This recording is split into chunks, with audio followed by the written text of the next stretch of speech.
வணக்கம் தமிழா, வாழ்க வளமுடன். இன்னைக்கு இந்த வீடியோவில் நம்ம பார்க்க போகிறது ஸ்குவிட் ஃப்ராங்கி இல்லைன்னா கடம்பா மீன் ஃப்ராங்கி தான். ஃப்ராங்கினா ஒன்றும் இல்லைங்க, சப்பாத்தி ரோல் தான். இதை எங்கள் ஸ்டைலில் எப்படி செய்யணும்னு வாங்க வீடியோக்குள்ளே போய் பார்க்கலாம்.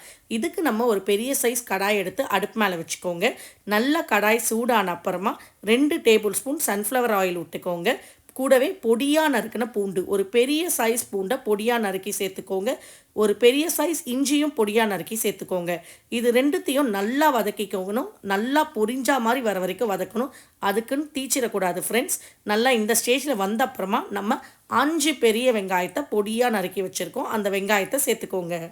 வெங்காயம் நல்லா கிளாஸ் பதமாக வந்த அப்புறமா இஞ்சி பூண்டு விழுது 1 டேபிள் ஸ்பூன் சேர்த்துக்கோங்க. இஞ்சி பூண்டு விழுது நிறைய சேர்த்துக்கணும். அப்போ தான் அந்த நீச்ச வாடை வராது. நம்ம சிக்கன் ஃப்ராங்கி, எக் ஃப்ராங்கிலாம் சாப்பிட்ருப்போம். இது சீ ஃபுட் ஃப்ராங்கி, அதனால் இதுலேயே கொஞ்சம் நீச்ச வாடை இருக்கும். அந்த நீச்ச வாடை போகணும்னா நீங்கள் கொஞ்சம் தூக்கலாகவே இஞ்சி பூண்டு விழுது ஆட் பண்ணிக்கணும்.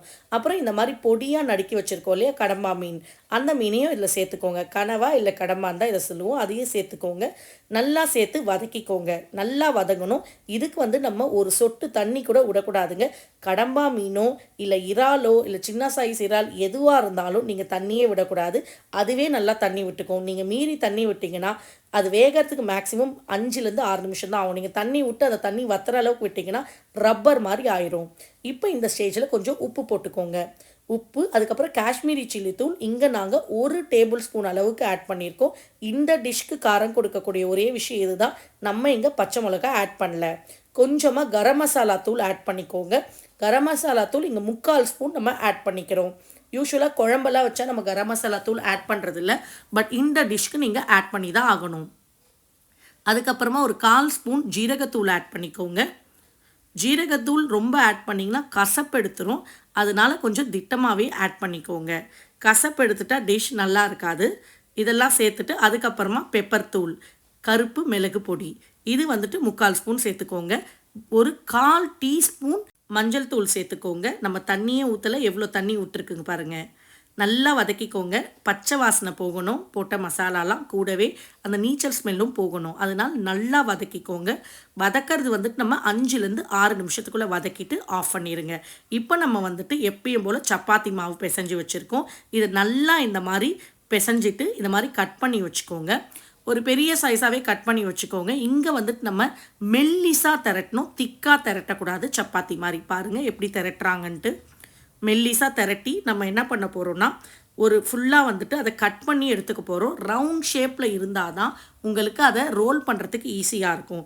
நார்மலாக நம்ம சப்பாத்தி எக்ஸாக்டாக ரவுண்ட் ஷேப்பாக சில பேருக்கு வரும், சில பேருக்கு வராது. நார்த் இந்தியன்ஸ் தான் அதில் எக்ஸ்பர்ட்.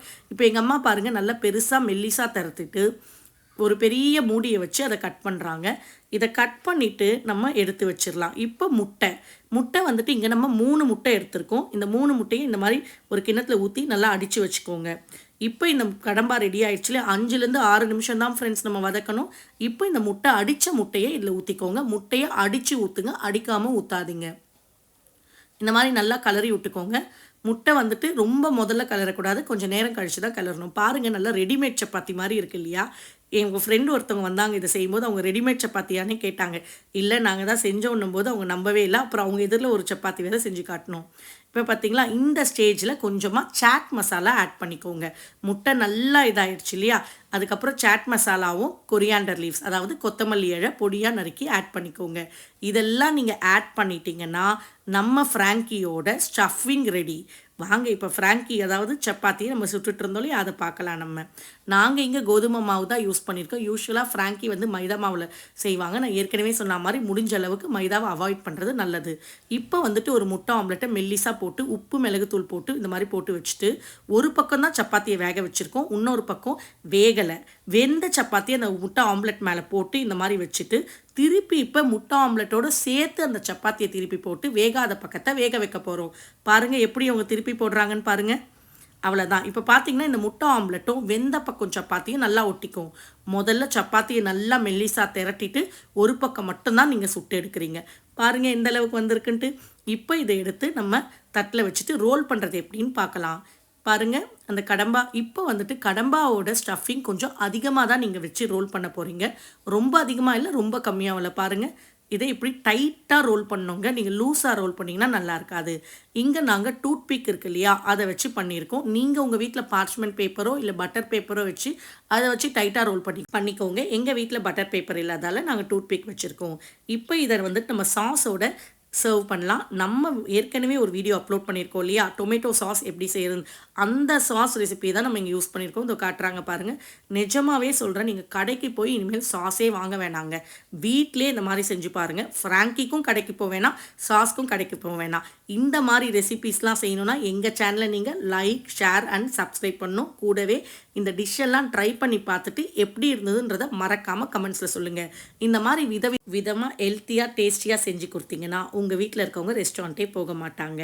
Thank you friends.